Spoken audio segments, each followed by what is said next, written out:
Hello everyone, it's Massa from Coinix. Coinix is a blockchain investment firm based in Hamburg, and we make it possible for everyone to have exposure to digital assets. Here I am at EthCC, the biggest Ethereum conference in Europe, and I have Loring right next to me from project Shutter. We have invested in this project a few years ago, and we're very satisfied to have this project in our portfolio. So Loring, it's great to have you here. Thanks so much for having me. So can you maybe introduce yourself and tell us what is your story? How did you end up in the blockchain industry? So my name is Loring Harkness. I'm head of commercial at brainbot based in Mainz, Germany. And I got into crypto in the class of 2021. And it's actually kind of a crazy story, to be honest. Before crypto, I used to work in financial inclusion in emerging markets, particularly in South and Southeast Asia. And in 2021, I was living in Myanmar, doing financial inclusion work, and there was a military coup.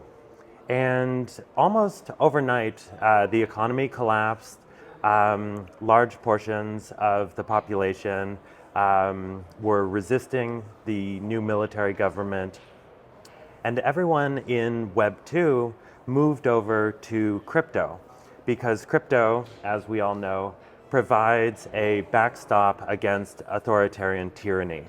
And people in Myanmar were looking for a way to fund the resistance movement, and what they needed was a permissionless, censorship-resistant, pseudonymous international payment rail system.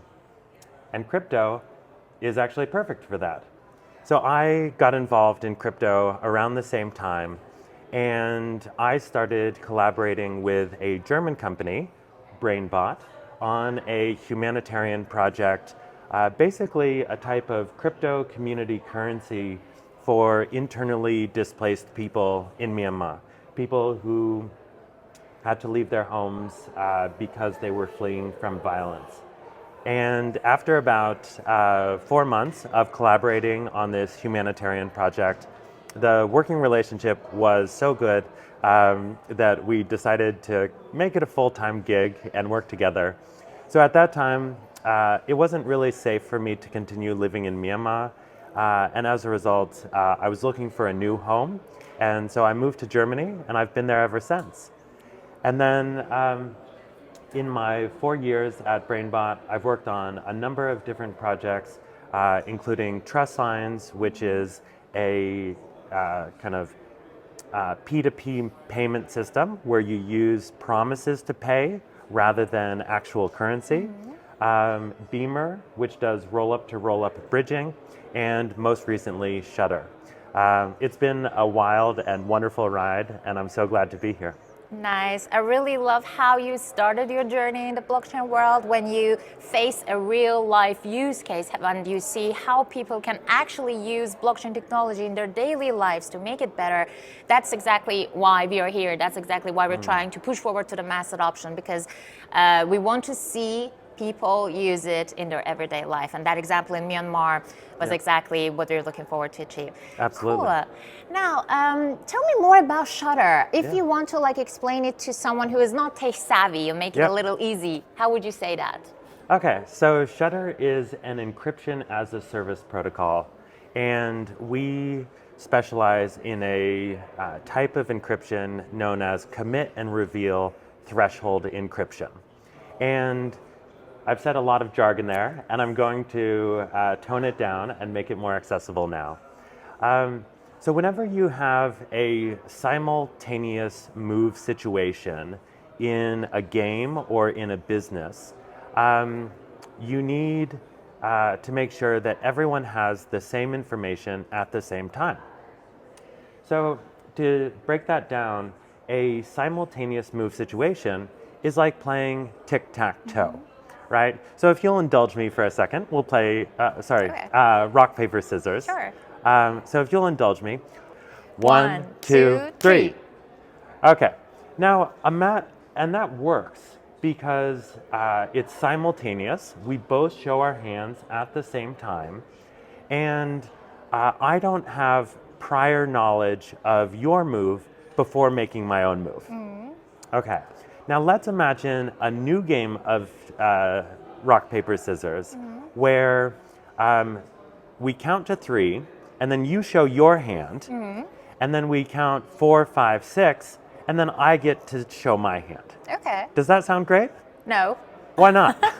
Because if you know my move beforehand, then you can change your decision regarding your move. That's right. And Yeah. I'm going to win every single time. Exactly. So obviously, when we're playing rock, paper, scissors, that's a very trivial example. And it works because, you know, our reflex mechanisms are not fast enough to change a move in real time. And most of the time when you're playing rock, paper, scissors, there's no money on the line. But that exact same situation takes place all across business.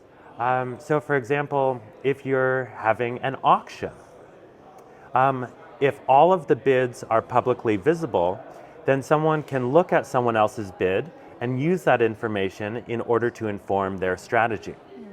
Similarly, if you have an RFP process as part of a corporate procurement process, or if you have voting, or in the case of Ethereum, if you have transactions entering into the public mempool, all of these are examples of simultaneous move situations in games or in business.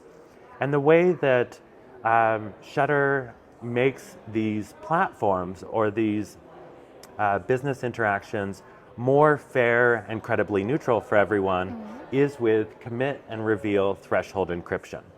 So commit and reveal basically just means that you are forced to commit to your move by making your move and then encrypting it until all other players have made their move. And then once all of the information is locked in and no one can change their move, then all of the information is decrypted at the same time. That makes sense, like in the context of rock, paper, scissors, because if we were to do this with commit and reveal threshold encryption, imagine there's a wall here, right? So we don't even need to count to 3. I'm going to lock in my move, pretend you can't see it, Okay. and now I've encrypted it, lock in your move, Okay. and you've encrypted your move. And now imagine we are revealing our moves by removing the barrier between us. Okay, so now we can see who won or the fact that it's a tie, right? Exactly. But who gets to do the commit and reveal is a fundamental question. Do we, for example, trust a third party? Well, imagine the stakes are really high. Imagine we're playing a game of rock, paper, scissors for $100 million. I would actually be willing to bribe this trusted third party up to $99 million in order to see your information and leak it to me so that I can use your information to win that $100 million, pay them off, and keep $1 million. That's a great strategy for me. Yeah. So what we need is threshold encryption. And basically this means that you don't need to trust any one third party, which is easily bribed or corrupted.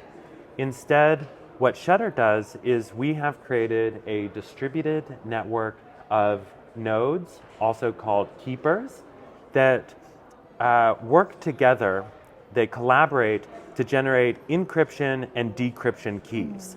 And so, based on an honest majority assumption and some fancy cryptographic techniques, we can ensure that there is no collusion with either of the participants or the platform itself, making sure that the game is fair and credibly neutral.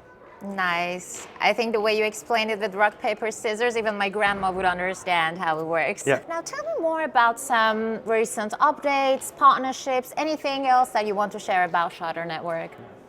So as I mentioned earlier, that Shutter Network is wonderful for making the Ethereum transaction or the Ethereum public mempool more fair and credibly neutral. And the reason for that is that there is something called toxic MEV, or Maximal Extractable Value. And this is things like front running and sandwich attacks.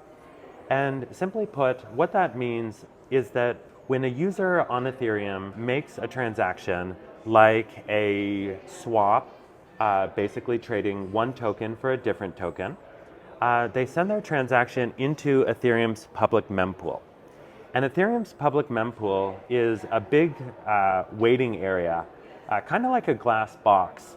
And everyone can see all of the transactions which are waiting to be included in a block. A malicious actor, often known as an MEV bot, is watching for your transaction. And what they can do is they can see your transaction, and because it's not ordered in the block yet, they can actually place transactions before your transaction.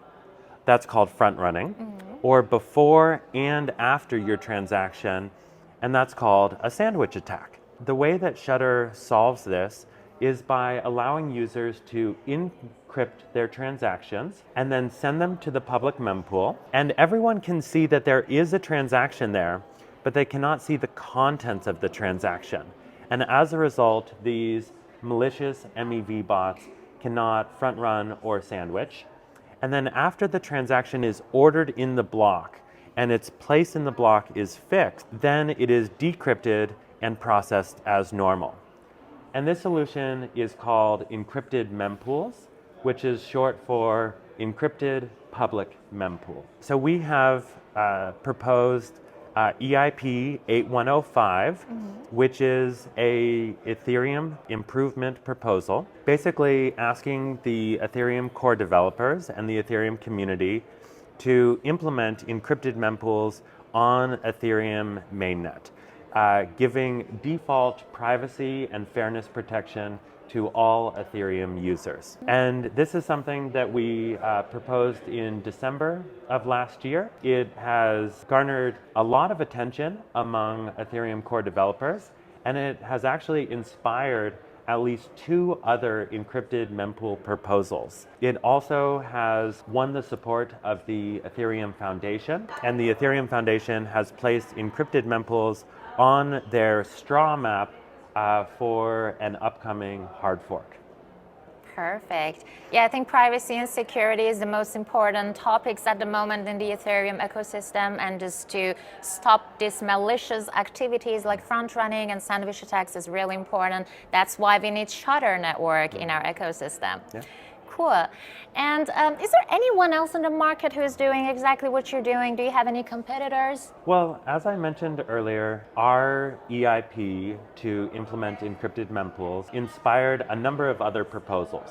And we wholeheartedly welcome this because our initial design was wonderful. It was inspired by years and years of research and prototypes and implementations on other blockchains. The other proposals actually suggested improvements, and we were able to learn from those proposals and vice versa.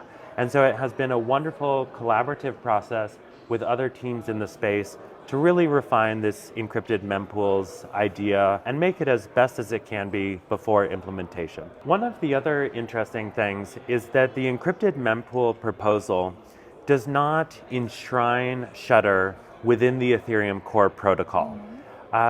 Instead, what it does is it creates a marketplace for key providers or encryption and decryption service providers.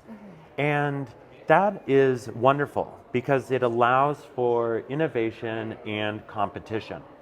And it allows an individual user, if they have the technical capacity, to encrypt and decrypt their own transaction, because obviously you can trust yourself. Similarly, if a user would like to use a TEE or a trusted execution environment, that's a small hardware device which ensures that computation is done privately and locally, they can use a TEE. Or they can use a service like Shutter. As we are going through this process of implementing encrypted mempools, we're very intentionally creating a marketplace which we intend to be a part of and to be a leading service provider in. But at the same time, in the spirit of promoting credible neutrality within Ethereum, we're not trying to create a monopoly or enshrine ourselves in Ethereum. And so most of our competitors, I would say, are friendly competitors. They're both our competitors and they are our collaborators in this process. Exactly, I totally agree. Maybe using the word competition is not the right word because we are all moving towards the same direction. We all have the same goal, and the more the better, because I believe that in the blockchain industry, we're all working hand in hand, and if we collaborate and if we move towards the same direction, then the mass adoption will happen sooner. Absolutely. And we understand that different users will have different requirements and therefore will want to have different types of encryption and decryption services. If you're making a small token swap, for example, it might be perfectly acceptable to trust a TEE just because the security guarantees needed for a small transaction is not very large. But if you're making a very sensitive transaction or a high value transaction, that's really when you want Shutter and the robust guarantees of threshold encryption. Cool. Now I'm going to ask you a more general question. Yeah. Bearish or bullish in 2026? Despite the fact that everyone will tell you that we are in a bear market, and despite the fact that many token prices are down, I personally am extremely bullish. If you talk to people in Ethereum, like at conferences, like here at EthCC, you'll see that we have come to the end of one phase and we're beginning a new phase. For the past several years, crypto has been dominated by hyper-financialization and tokenization of everything and rampant speculation. And people have realized that that attracts a small, specific user base, but that's not the user base that is aligned with our values, and it's not where the greatest economic opportunity is. Exactly. And builders are now focusing not on the next cycle or the next 10 years, but they're focusing on building institutions which will last for 100 years. And because Ethereum is really the only credibly neutral global settlement layer in existence, Ethereum is the place where they're building. And so I think we are on the verge of seeing tremendous experimentation and innovation and a rebirth of crypto in a much more mature and grounded and business savvy form, while at the same time staying true to our core value. Nice. Yeah, I totally agree. Bear market probably doesn't exist because when you are a builder, when you have a long-term goal, then you're always bullish because you're building something that you really believe in. For example, especially at EthCC, we can see that the crowd here is a little less than last year. Yeah. That's probably because of the markets, but I feel like this will filter out the noise. It's like the builders are here, the people who were just following the hype are gone. So that's exactly what we need. Less quantity, higher quality. Absolutely. Which category in the blockchain industry do you think is the next big thing? I think that DAOs are ripe for reinvention. DAOs had a wonderful 5-year run. They had an inspiring vision that we could reimagine the organizations, both for nonprofit and for-profit organizations, and do so in a more fair and decentralized way. Unfortunately, DAOs used tokens, which led to a number of failures, including speculation on token prices, misalignment within DAOs, plutocracy in voting systems. But I think that core idea that we can have truly on-chain, decentralized, autonomous organizations is still a robust vision, a compelling vision, and there are a lot of people thinking about the next implementations of that vision. Similarly, I think trading and DeFi will continue to be one of the core areas of crypto, but not in a hyper-financialized speculative manner. We see that DeFi has been very resilient. There have been very few hacks or black swan events within DeFi. Most of the bad news about crypto that you actually hear in the news is related to centralized exchanges, not related to decentralized exchanges or decentralized finance. And so this idea that DeFi is becoming kind of boring, I think is actually a wonderful thing, because it means that anyone, anywhere in the world can have access to the best savings and investment products with very low risk and a very good rate of return. Exactly. And I would say many people have lost their hopes in the crypto ecosystem and they have given up their projects. What motivates you to stay in this industry and keep on moving forward? I'm motivated by my experience in Myanmar. As I mentioned, one of crypto's fundamental roles is to provide a backstop against authoritarian tyranny. I personally saw how people in Myanmar desperately needed crypto in order to secure their lives and their livelihoods. A friend of mine, for example, learned that he was on a police arrest list. He took all of his savings from the bank. He converted them into crypto. He memorized his seed phrase. Wow. And then he hired a human trafficker to take him across the border into Thailand, where he declared refugee status and was able to be resettled to a first world country where he has gone on to do his master's program. This is just one example, but it is indicative of how empowering crypto and self-sovereign digital money can be. I know that there are many people who joined crypto because of speculation, because they wanted the thrill of the on-chain casino. And that's perfectly fine. I'm actually happy that those people are learning about self-sovereign money and about self-custody.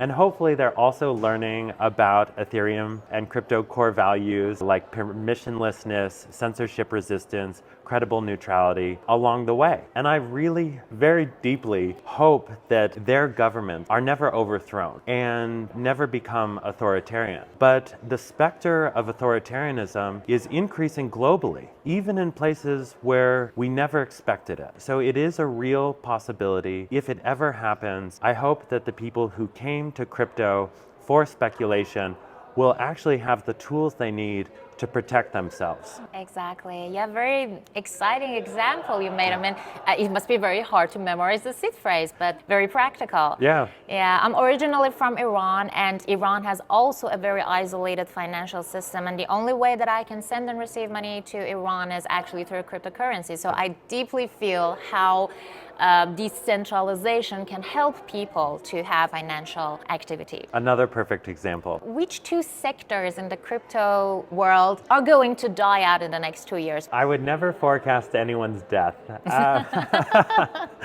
Maybe this is a non-answer, and please give me a little bit of leeway. But I think nothing really dies out. Things merely evolve, grow, and change over time. The experiments which people have made in the past 5 years, which they're making today, may or may not be successful, but we're always learning and always growing. So nothing is ever lost. Exactly, I totally agree. For example, NFTs and metaverse were the total hype a few years ago. Yep. Now, nobody's talking about them, but I think now they are actually maturing. Now we can go through the real use cases and going away from that situation in which people just want to make profit from the technologies. NFTs is a great example because monkey JPEG are obviously dead, but NFTs actually play an important role in DeFi Yield Vault, in membership organizations, in on-chain digital collectibles. And so again, NFTs haven't died. They've just found a better way to provide value to people. So Shudder is not just a project.